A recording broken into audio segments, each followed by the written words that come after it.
أعوذ بالله من الشيطان الرجيم. بسم الله الرحمن الرحيم. والنجم إذا هوى ما ضل صاحبكم وما غوى وما ينطق عن الهوى إن هو إلا وحي يوحى علمه شديد القوى ذو مرة فاستوى وهو بالأفق الأعلى ثم دنا فتدلى فكان قاب قوسين أو أدنى فأوحى إلى عبده ما أوحى ما كذب الفؤاد ما رأى أفتمارونه على ما يرى ولقد رآه نزلة أخرى عند سدرة المنتهى عندها جنة المأوى إذ يغشى السدرة ما يغشى ما زاغ البصر وما طغى لقد رأى من آیات ربه الکبریٰ. سورۃ النجم کی چند آیتیں آپ کے سامنے پڑھی گئی ہیں. والنجم اذا ہوا، قسم ہے ستارے کی یا ستاروں کی. یہ ترجمہ دو کیا میں نے، ستارے کی یا ستاروں کی. تو کچھ علماء نے کہا کہ نجم سے مراد ثریا ستارہ. عرب جب بولتے ہیں النجم مطلق بولتے ہیں تو اس سے مراد ثریا ستارہ ہوتا ہے، جب خاص موسم میں نکلتا ہے صبح کے وقت میں. عام طریقے سے گرمی کے موسم میں مئی وغیرہ میں نکلتا ہے. 10 مئی کے بعد عام طریقے سے وہ نکلتا ہے. کچھ دن ہو سکتا ہے ایک ہفتہ پہلے نکلے، بعد میں نکلے. پھلوں کے پکنے کا وہ موسم ہوتا ہے. بڑا خوبصورت ستارہ ہوتا ہے، لگتا ہے کہ صاحب ایک گچھا ہے، 4-5 ستاروں کا، 7 ستاروں کا، 6 ستاروں کا، لگتا ہے گچھا ہے. سب بڑے بڑے ستارے روشن روشن ہوتے ہیں. سمجھا کہ نہیں؟ تو عرب کہتے تھے نجم مراد ستارہ. طلع النجم، ستارہ طلوع ہوا یعنی ثریا نکلا. اتنا مشہور تھا، جیسے کہیں کہ کتاب و سنت میں یہ آیا ہے. اگر سنت نہیں بھی کہیں گے تو اگر عالم کہے کہ یہ کتاب میں آیا ہے، الکتاب سے مراد قرآن مجید جی. تو اسی طریقہ سے کسی نے یہ کہا کہ ثریا النجم سے، اور کسی نے یہ کہا زہرہ ہے، جس کو عام طریقہ سے زہرہ کہتا ہے. یہ فجر سے تھوڑا پہلے نکلتا ہے. دیکھیے گا روشن ستارہ ہوتا ہے، بہت روشن رہتا ہے. فجر سے تھوڑا پہلے قبیل الفجر، اور پھر وہ رفتہ رفتہ نماز پڑھ کے نکلیے گا تو کچھ رہے گا، وہ اس کے بعد ختم ہو جاتا ہے. تو یہ ستارہ ہے. اور کسی نے کہا کہ نجم سے مراد وہ خاص ستارہ ہے جو شیاطین کو رجم کرنے کے لیے کام آتا ہے. شوٹنگ اسٹار ہے وہ. شیطان گیا اوپر سننے کے لیے کچھ، تو ستارہ اس کا پیچھا کرتا ہے. تو یہ ستارہ مراد ہے. لیکن صحیح یہ ہے کہ نجم اگرچہ واحد استعمال کیا گیا ہے، مگر مراد اس سے تمام ستارے. قسم ہے ستاروں کی اذا ہوا، جب وہ گرے یعنی رات بھر طلوع ہونے کے بعد صبح کے آنے سے پہلے ڈوب جائے. بڑے خوبصورت ہے ستارے، منظر بڑا اچھا ہے کواکب کا. اور اس کے بعد جو بات کہی جا رہی ہے اس میں بڑی مناسبت ہے کہ جس طریقے سے ستارے آسمان کی زینت ہیں، اسی طریقے سے قرآن مجید زمین اور زمین والوں کے لیے زینت ہے.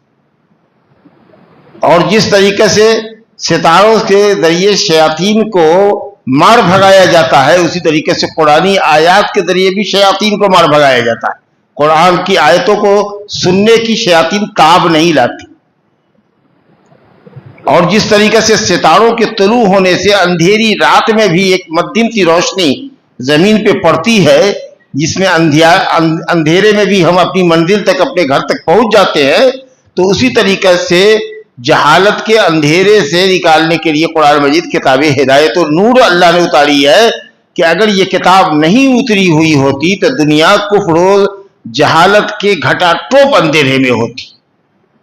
تو بڑی مناسبت ہے قسم کی. اور جس چیز پہ قسم کھایا گیا، مقسم بہی جس کی قسم کھائی جائے، اور مقسم علیہ جس پر قسم کھائی جائے، دونوں میں زبردست مطابقت سمجھ میں آ گئی. تو قسم ہے ستاروں کی جب وہ گرے یعنی ڈوبنے کو آئے. کس بات پر قسم کھائی اللہ نے؟ ما ضل صاحبکم وما غوا،